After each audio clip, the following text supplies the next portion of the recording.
Assalamualaikum warahmatullahi wabarakatuh. Bismillahirrahmanirrahim. Alhamdulillahirabbil alamin. La ilaha illallah wahdahu la syarikalah.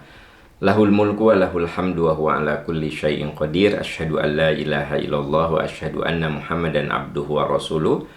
Allahumma salli ala Muhammad wa ala ali Muhammad kama sallaita ala Ibrahim wa ala ali Ibrahim fil alamina innaka hamidum majid. Alhamdulillah sahabat percikan iman, semoga kita semua dalam keadaan diridhoi Allah, semuanya dalam keadaan diberkahi Allah Subhanahu wa taala. Semoga sahabat-sahabat yang sedang disayangi Allah dengan sakit segera diberi kesembuhan, diberi kesabaran, ketabahan, dan yakinlah seluruh sakit itu menjadi penggugur bagi kesalahan kita. Dan mari kita berusaha ketika kita sehat, kita bisa isi dengan amalan-amalan terbaik yang mendatangkan cinta dan ridho Allah Subhanahu wa taala.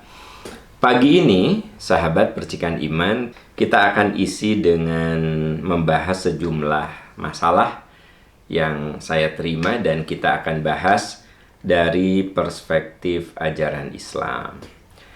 Kita awali dengan pertanyaan pertama. Assalamualaikum Ustadz. Waalaikumsalam warahmatullahi wabarakatuh. Ustadz, bila kita sudah melaksanakan sholat yang wajib, terus mau melaksanakan sholat rawatib, apakah harus membaca doa iftitah lagi atau langsung Al-Fatihah?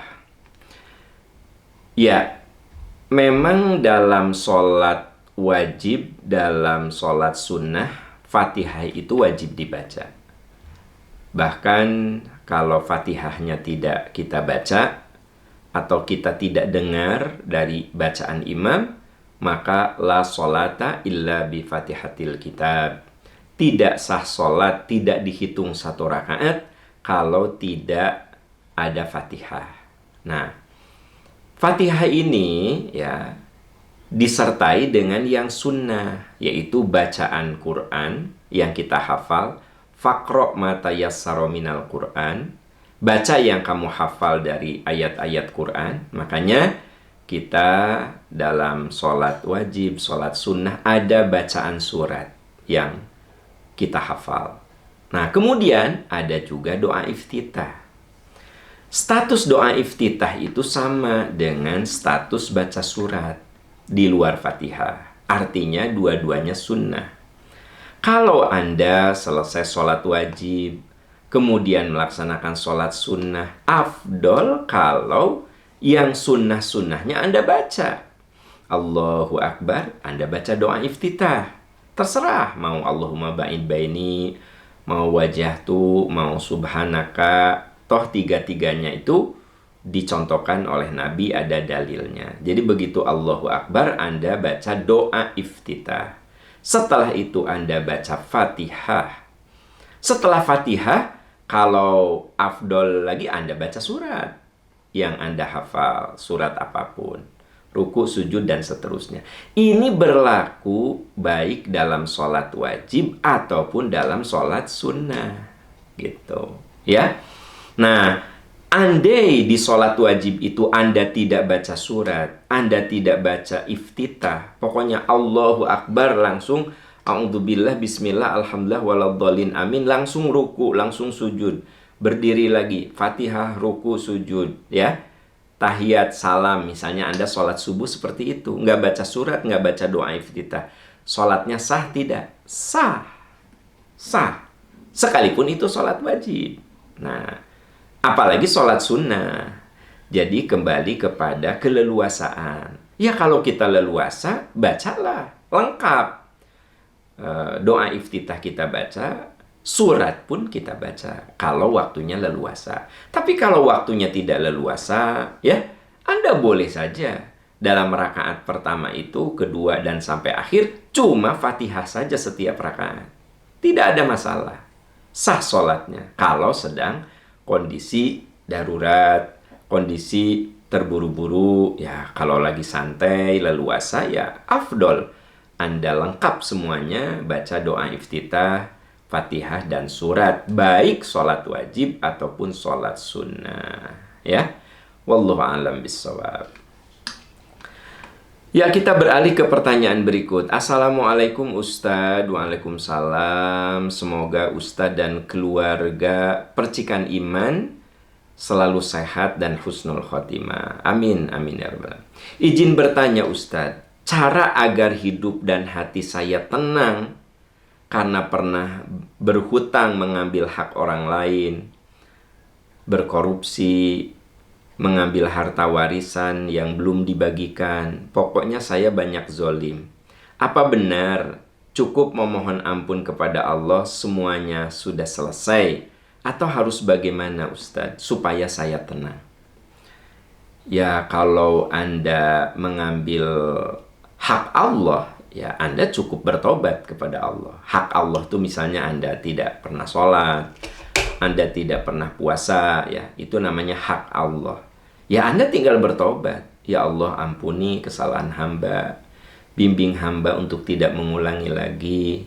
Nah itu kalau hak Allah yang Anda ambil, berarti sangat mudah. Anda tinggal bertobat saja. Innallaha yabsutu yadahu bil-lail liyatuba musii'un nahar.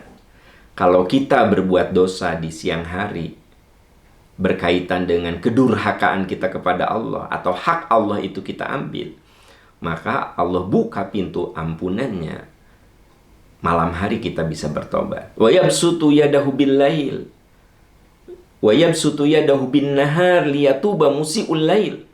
Kalau di malam hari kita berbuat durhaka, hak-hak Allah itu kita ambil. Kita melakukan kemaksiatan yang membuat Allah murka. Malam hari kita melakukan itu. Allah di siang hari buka pintu ampunannya. Makanya kita tidak boleh putus asa dari ampunan Allah. Qul ya ibadiyalladzina asrafu ala anfusihim la taqnatu min rahmatillah innallaha yaghfirudz dzunuba jami'a innahu huwal ghafurur rahim. Hai orang yang beriman, hai orang-orang yang pernah terjerumus dosa, la taqnatu, jangan kamu putus asa. Jangan kamu putus harapan dari ampunan Allah. Allah ampuni dosa-dosamu seluruhnya. Allah Maha Pengampun, Maha Penyayang. Nah, ini kaitannya dengan dosa yang berhubungan dengan hak-hak Allah yang kita langgar. Tapi ada dosa yang kaitannya dengan hakun adamiyun. Hakun adamiyun itu hak hamba yang kita ambil. Nah, Allah akan mengampuni tobat kalau kita sudah mengembalikannya. Gitu. Kalau saya mencuri tanah negara, ya saya kudu kembalikan. Kalau saya mencuri duit rakyat, ya saya harus kembalikan. Ya kembalikannya kalau aduh ribet nih mengembalikan duit rakyat yang saya rampok. Ya udah kembalikan lagi ke rakyat, langsung Anda gunakan untuk kepentingan sosial. Ayah kantor RW butut, Anda benerin. Ayah madrasah runtuh, Anda bangun. Ya, ada masjid yang sedang dibangun, Anda selesaikan dengan nawaitu Anda mengembalikan hak yang sudah Anda rebut dari orang lain. Jadi tidak harus mengembalikannya itu lewat KPK. Wah, pasti ribet ya, Anda juga jadi masalah. Ya udah langsung saja. Ayah masjid, tempat wudhunya butut, benerin. Dan itu makan bukan itu mah uang rakyat gitu. Jadi dikembalikan kepada rakyat. Bener nggak? Nah, Anda bakal tenang. Tapi kalau Anda cuma umroh tiap bulan, haji tiap tahun, taubat karena Anda sudah menggasak, sudah merampok harta rakyat, ya, harta negara begitu, ya nggak akan diampuni oleh Allah. Dan Anda tidak akan pernah tenang sampai mati. Nggak akan pernah tenang. Kalau benar taubatnya dari hati yang paling dalam. Ya, gitu. Jadi memang dosa kepada sesama itu lebih sulit, teman-teman, menyelesaikannya. Ya. Sekarang saya memfitnah Anda.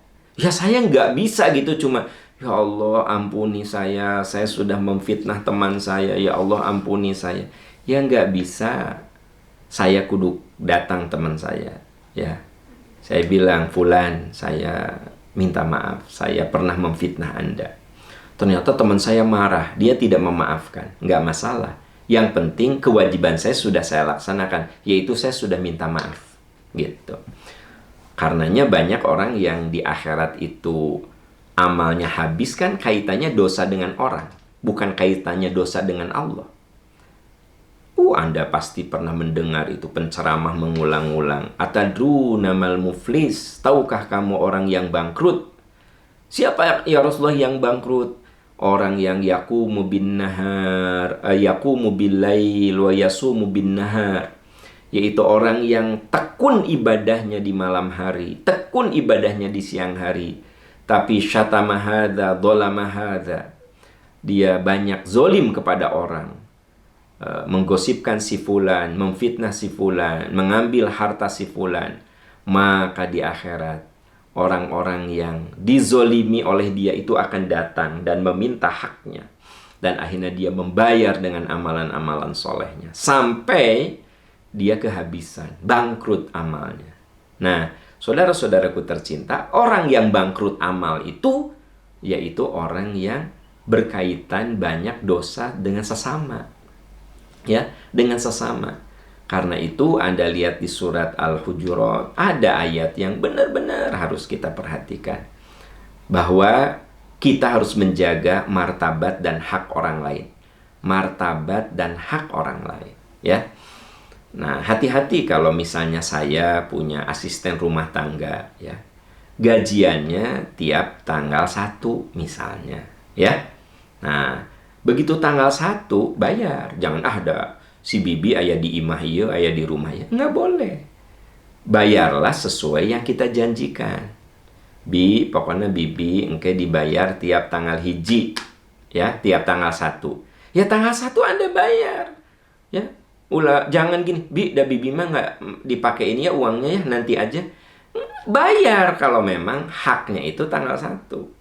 Urusanku dia dipakai tidak dipakai lain soal, bayar. Bahwa ternyata Anda tidak bisa bayar tanggal 1, minta maaf. Maafnya ibu teh bayarnya jika nama tanggal 5, nggak tanggal hiji nyabinya gitu. Karena itu hak adami, hak orang lain gitu. Ya. Kalau kita punya tukang yang ngerjain rumah, bayarnya tiap Sabtu, ya kudu Sabtu kita bayar. Kenapa? Itu hak dia.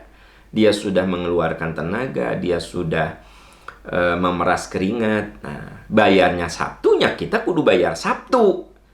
Ini kita lengah, kita lalai. Nah, itu hak adami. Itu kaitannya dengan dosa sesama, teman-teman sekalian. Jadi, janganlah kita menganggap sepele dosa kepada sesama. Dan orang yang benar-benar tobat, dia nggak akan tenang. Ya, nggak akan tenang. Baru tenang tuh kalau semua hak-haknya sudah dikembalikan. Makanya jangan pernah mengambil hak orang lain, ya, mengambil hak orang lain. Kenapa? Karena itu membuat kita tidak tenang. Dan ada satu lagi, yang paling ngeri itu kalau dilaknat. Kalau dilaknat itu saking banyaknya kita mengambil hak orang lain, ya, sehingga sampai pada titik nggak merasa berdosa. Kebayang nggak sama Anda? Saya melakukan korupsi, saya melakukan manipulasi, saya melakukan hal-hal yang merugikan orang lain. Tapi sayanya udah nggak merasa bersalah. Nah, itu namanya laknat. Kalau saya pernah nipu sekali, aduh, asa nggak bisa tidur, saya nipu. Nah, berarti itu tidak dilaknat. Nurani saya masih hidup, gitu loh. Sehingga saya ingin segera bertobat dan menyelesaikan kezoliman saya terhadap orang lain. Tapi kalau orang sudah tidak merasa berdosa, nah ini kategorinya sudah dilaknat. Ya. Kalau saya sebagai suami, ya kerjaan saya cuma nonton TV, main game, ya gitu. Sementara istri saya bekerja dari pagi sampai sore sampai malam, ya. Cicilan rumah oleh istri, cicilan motor oleh istri, segala kehidupan rumah tangga oleh istri. Saya mah di rumah ya gitu, main gitu loh. Nggak ada tanggung jawab. Tapi saya nggak merasa berdosa. Nah, itu sudah dilaknat.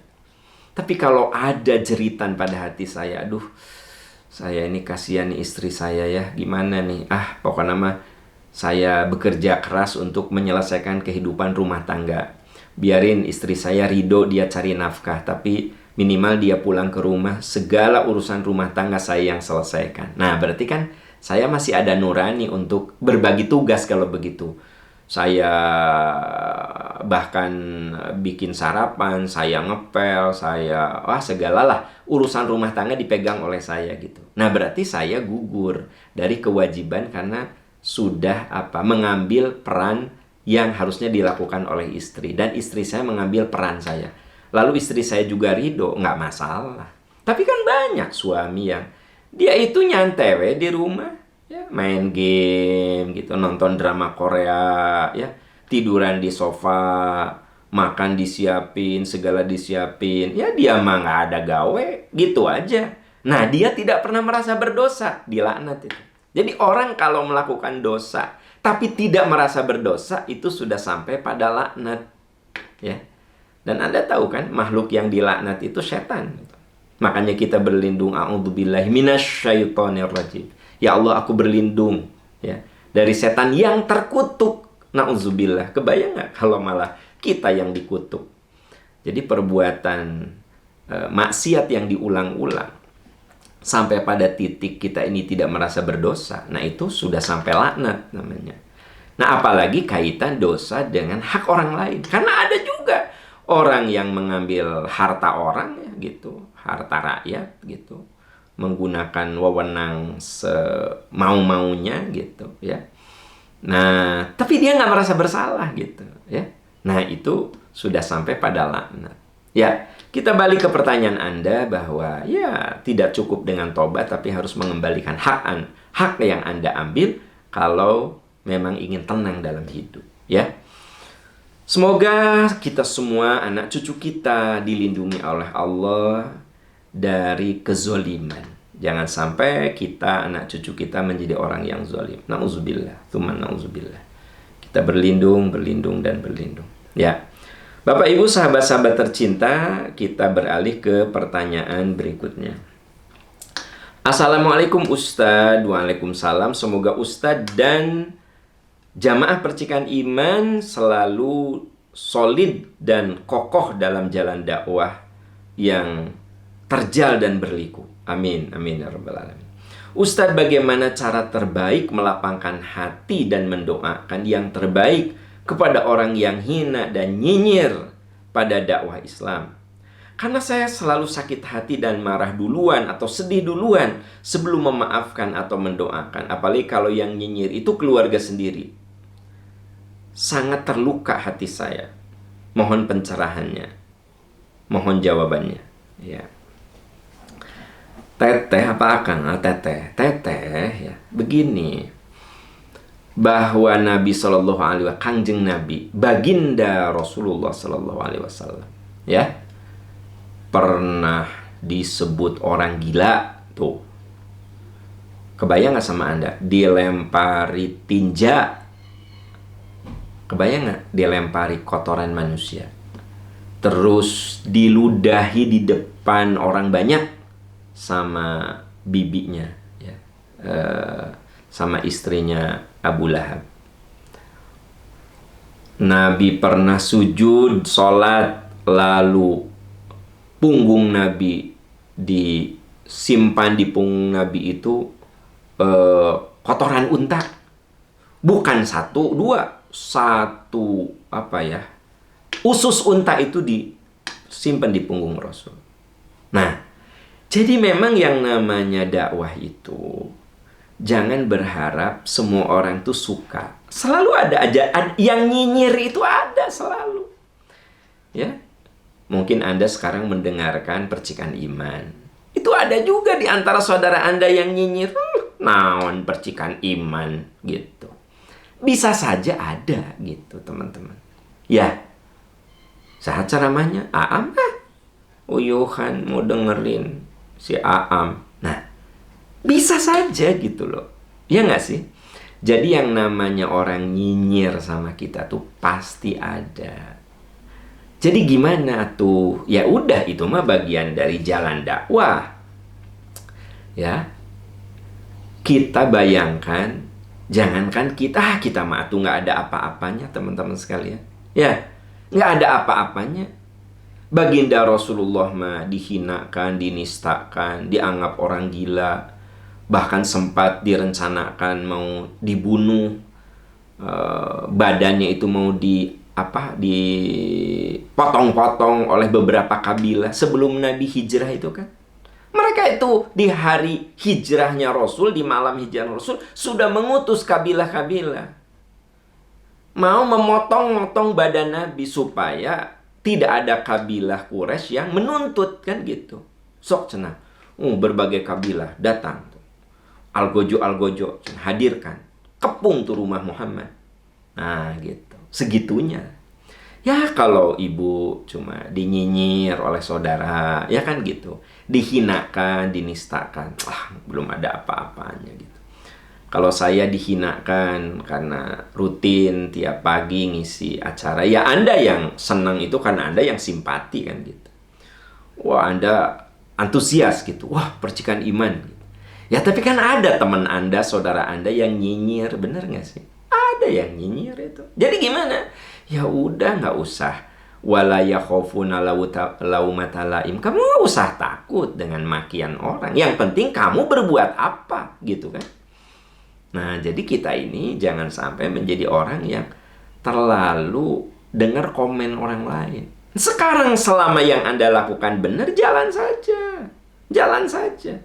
Ya.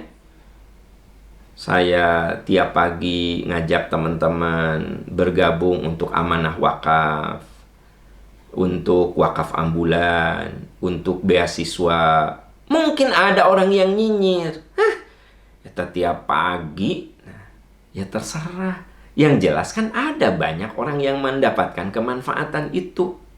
Ya enggak? Kan banyak orang yang mendapatkan kemanfaatan itu. Kemanfaatan mobil ambulan nggak usah diceritakan lagi. Anda pikir semua orang mampu saat saudaranya meninggal, anaknya meninggal, suaminya meninggal untuk membiayai proses pemulasaraan dan penguburan? Anda pikir semua orang mampu? Banyak yang tidak mampu. Untuk gali kuburan, untuk beli kain kafan, untuk ngantar mayat ke kuburan. Banyak di Indonesia ini yang tidak mampu. Jadi banyak yang mendapatkan kemanfaatan dari ambulan percikan iman. Gitu. Bagi Anda yang mampu, ya tentu Anda berbayar supaya bisa membantu orang yang tidak mampu. Benar nggak sih logikanya? Anda nyinyir, ya biarin aja. Wong banyak yang merasakan itu, kemanfaatannya. Kita ada program standarisasi guru ngaji. Nyinyir juga. Naon gitu atau guru ngaji mah nggak sesuai guru ngaji. Ternyata ada banyak yang mendapatkan kemanfaatan. Dia diasah gimana cara mengajar yang benar, diperbaiki gimana bacaannya. Dia setiap guru ngaji itu punya murid 20. Ada nggak kemanfaatan? Ada. Lalu orang yang nyinyir, apa dia ngasih manfaat apa? Nah gitu loh. Jadi kita ini jangan berhenti karena orang nyinyir, karena orang menghina, karena orang dengki sama kita. Nggak usah berhenti. Kalau berhenti mereka seneng gitu loh. Ya. Makanya di dalam surat Al-Maidah ayat 54 dikatakan mayyartadda minkum an dinihi fasawfa ya'tillahu yuhibbuhum wa yuhibbuna adzillatin 'alal mu'minina a'izzatin 'alal kafirin yujahiduna fi sabilillahi wa la yakhafuna laumata laim dzalika al-fadlul kabir. Ya, Allah akan mendatangkan satu generasi alternatif gitu loh. Yaitu apa? Allah mencintai mereka, mereka mencintai Allah. Yuhibbuhum wa yuhibbuna. Azillatin 'alal mu'minin. Mereka lembut terhadap sesama mukmin. Saling menyayangi, saling melindungi, saling ingin menolong gitu. Ya. Yujahiduna fi sabilillah. Mereka berjuang di jalan Allah, membela agama Allah. Wala yakhafuna laumata laim. Dan mereka tidak takut, tidak berhenti dengan cacian, makian, nyinyiran. Itu sudah sunnatullah, sudah law of nature gitu loh. Ya. Sok Anda jadi apa? Jadi dosen, jadi guru, ya. Jadi anggota masyarakat, jadi karyawan. Lalu Anda mengadakan kegiatan yang benar dan baik. Jangan dikira semua orang setuju, ya. Anda cuma bilang gini aja ya. Misalnya Anda jadi guru nih. Bapak Ibu guru, murid-murid kita kan ada juga yang tidak mampu. Bagaimana nanti kita bersedekah sesuai kemampuannya masing-masing. Anggap aja jajan bakso ya ibu bapak ya, mau 50.000, mau 25.000. Setiap gajian ya kita bantu. Itu teh ada orang yang respon. Nah, mohon teteh, saya bagus ya, lumayan lah. Paling tidak anak itu ada uang jajan. Nah, tapi ada juga ya, emang anak orang gitu. Teh kudu, nggak usah gitu. Ya, jangan-jangan dia pura-pura miskin. Nah, ada orang yang gitu. Jadi dia tidak berbuat. Dia cuma bisanya nyinyir, ngahina, ya, kemudian menistakan. Berarti dia sendiri tidak berbuat. Nah, Anda, teman-teman, jangan berhenti dengan orang seperti ini. Karena firman Allah, di zaman manapun orang seperti ini tuh ada, gitu. Sok Anda punya kumpulan keluarga, ya. Kata Anda teh, Uwa, teteh, bibi, keponakan, ya. Nanti mah tiap kumpulan keluarga, nah kita ada nomor rekening nih, ya. Kalau ada rezeki masukkan ya ke nomor rekening ini, biar keluarga besar kita kalau ada yang susah bisa kita bantu. Ya ada yang giat, bagus lah gitu tuh. Jadi kita jadi diingatkan. Ya no, ada juga, nanti dia jadi ketergantungan sama keluarga kita. Jadi akhirnya dia mah nggak ikut, ya. Kalaupun ikut ya menggerutu gitu kan. Nah, teman-teman, jadi apapun yang Anda lakukan, jangan Anda kira semua orang tuh support sama Anda. Ada beberapa gelintir, walaupun itu jumlahnya tidak sedikit, tapi kadang-kadang mengganggu, ya.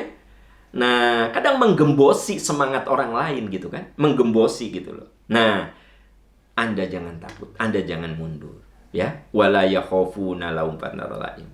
Jangan takut dengan makian, cacian. Nah itu, Anda baca saja surat Ali Imran ayat Al-Maidah ayat 54 biar tambah kuat gitu, ya.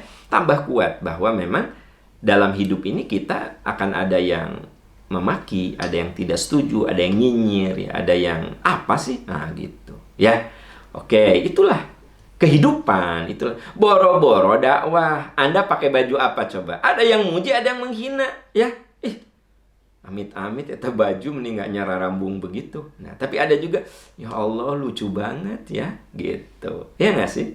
Anda pakai kerudung kuning, ada yang, ya Allah meni cantik ya, ibu itu pakai kerudung kuning. Nah, gitu. Ada juga, amit-amit pakai kerudung kuning, tuh juga setum tuh. Hari gini pakai kerudung kuning, coba panas, juga setum tuh, ya kan gitu. Jadi Anda pakai kerudung kuning, ada yang komen positif, komen negatif. Anda ganti dengan kerudung merah. Jika nanya, eta kalau pakai kerudung merah begitu, terus saya banteng, paling duluan ditubruk taku banteng. Tapi ada juga yang lain. Duh ya Allah, ini jadi tambah muda ya kamu pakai kerudung merah. Kebayang gak sama Anda? Anda pakai baju saja, komennya beda-beda. Gimana Anda dalam dakwah? Gimana Anda dalam menegakkan kebenaran? Pasti itu teh. Ada yang nyinyir, ada yang tidak setuju. Itu mah biasa. Jadi Anda jangan kemudian terlalu larut dengan itu. Ya udah nggak usah dengerin yang kayak begitu. Ya, itu rumus tuh dalam hidup. Harus begitu. Yang penting Anda yakin bahwa yang Anda lakukan itu benar. Gitu, ya. Gitu. Wallahu a'lam bissawab. Wallahu a'lam bissawab. Oke, kita beralih ke pertanyaan berikutnya. Assalamualaikum Ustadz. Waalaikumsalam warahmatullahi wabarakatuh. Semoga Pak Aam, sekeluarga dan percikan iman selalu dalam keridhaan Allah Subhanahu wa Ta'ala. Izin bertanya, beberapa bulan ini di media sosial ramai iklan investasi saham forex, ya. Banyak yang tergiur, banyak yang mencoba, tapi banyak juga yang gagal. Mohon penjelasan tentang forex. Ya, forex itu kan singkatan dari foreign exchange, ya, forex, foreign exchange, yang suka disebut dengan bahasa lainnya falas, jual beli valuta asing. Forex, saudara-saudara, adalah perdagangan mata uang dari berbagai negara yang berbeda dengan tujuan untuk mendapatkan keuntungan. Catat itu. Jadi, foreign exchange atau forex itu lebih kepada pertukaran ya, mata uang dari negara yang berbeda. Tujuannya untuk mendapat keuntungan. Nah, itu yang harus Anda garis bawahi. Itu forex, ya kan, gitu. Nah, orang awam ya suka mengartikan trading forex ini dengan kegiatan menukarkan uang seperti di money changer, jual beli mata uang, ya. Saya mau umroh beli beli real gitu. Saya mau ke Singapura, saya beli dolar Singapura gitu. Nah, awam mengartikan trading forex seperti itu. Tapi kalau Anda lihat itu tujuannya beda. Kalau seorang membeli dan menjual uang di money changer itu tujuannya untuk sebuah keperluan perjalanan. Untuk kebutuhan ya operasional selama kita perjalanan. Jadi secara fisik memang saya beli real gitu. Dan saya gunakan real itu untuk transaksi di Saudi selama saya umroh.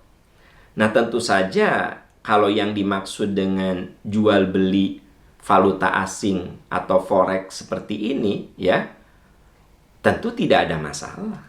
Halal itu. Ya, makanya para ulama itu memberikan suatu catatan bahwa jual beli valuta asing yang halal itu adalah yang dilakukan kontan dan lunas. Ya kan, saya datang ke money changer, benar nggak?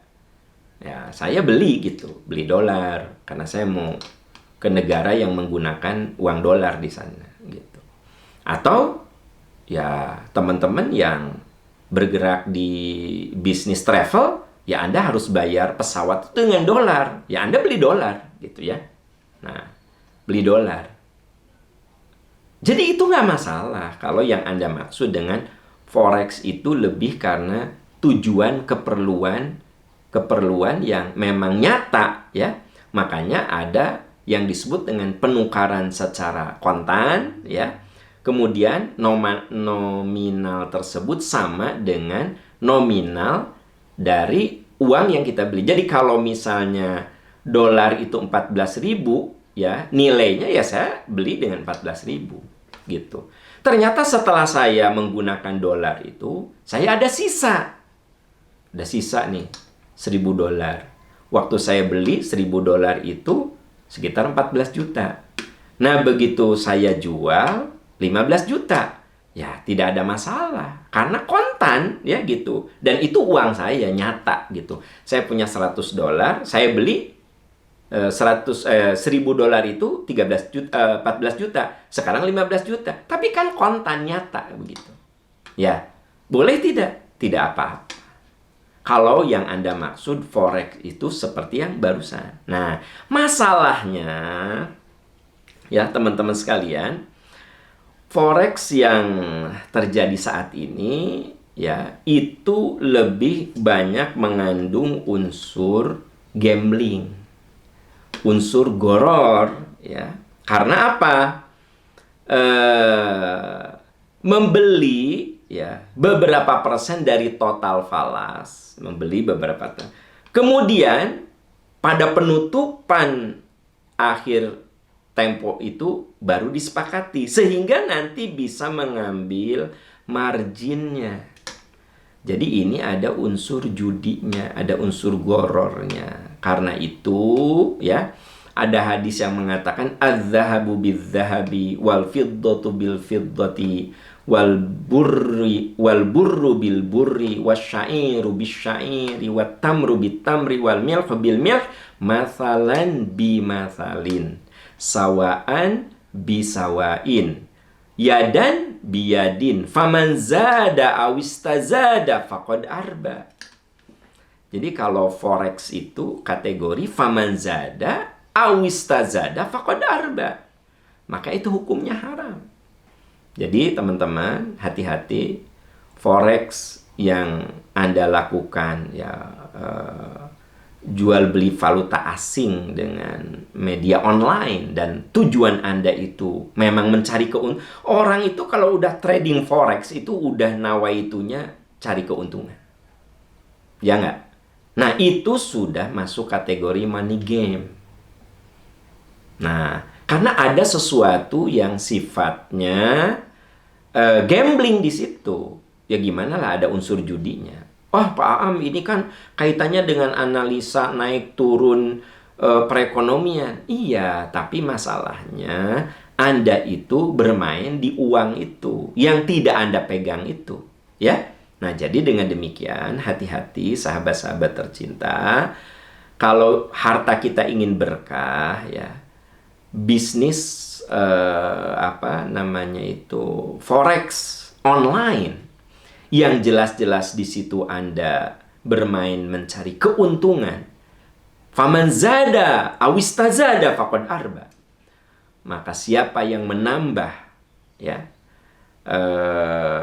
atau meminta tambahan dari pertukaran itu, ya, jadi Anda sengaja nih, wah ini ditunggu nih, kayaknya ini yang harus dijual nih, dapat selisih, oh ini tahan nih, jangan nih, wah ternyata salah nih, kita jual ini jadi rugi nih. Anda bermain game di situ, ya. Anda gambling di situ. Nah, disitulah yang disebut dengan ghurur. Dan itu termasuk sesuatu yang diharamkan dalam Islam. Jadi saudara-saudaraku tercinta, mau nggak sih rezeki kita ini berkah? So, ikuti aturan-aturan agama. Dan banyak orang yang akhirnya, memang ada juga orang yang jadi kaya ya, ikut forex online itu. Ada yang jadi kaya. Tapi kan berkah nggak? Tapi kebanyakannya memang sih, kata orang Sunda mah mislek ya. Mislek itu artinya ya rugi lah gitu. Kenapa? Wong dia tidak paham permainannya. Ya gimana sih main game ya gitu. Mun Anda udah jago ya Anda bisa baca gitu trennya. Tapi kan ini intinya itu Anda menggunakan si valuta asing, si duit itu bukan sebagai alat tukar gitu, tapi sebagai cara untuk mendapat keuntungan dari uang itu sendiri kan gitu. Nah, makanya Nabi mengatakan adz-dzahabu bidz-dzahab wal fiddatu bil fiddah. Faman zada awistazada faqad arba. Berdasarkan dalil itu hadis riwayat Muslim. Maka para ulama berkesimpulan bahwa trading forex online itu kategorinya haram. Ya, itu kategorinya haram. Yuk, bersihkanlah rezeki kita dari hal-hal yang haram. Ya, masih banyak itu sumber rezeki yang halal. Kok kita berkutat di yang haram? Ya, istilahnya tuh keran-keran yang halal itu masih segitu banyak. Kok kita berkutat di comberan gitu ya? Kebayang nggak sama Anda kalau saya umpamakan keran-keran yang jernih itu masih banyak. Ya. Perdagangan yang halal itu kan masih banyak sekali. Keran-keran yang bersih itu banyak. Tapi kok Anda main di comberan? Gitu ya. Nah gitu. Itu yang harus jadi bahan renungan. Oke saudara-saudaraku tercinta. Semoga Allah menolong kita, membimbing kita, ya, melindungi kita dan menguatkan kita dalam kebaikan.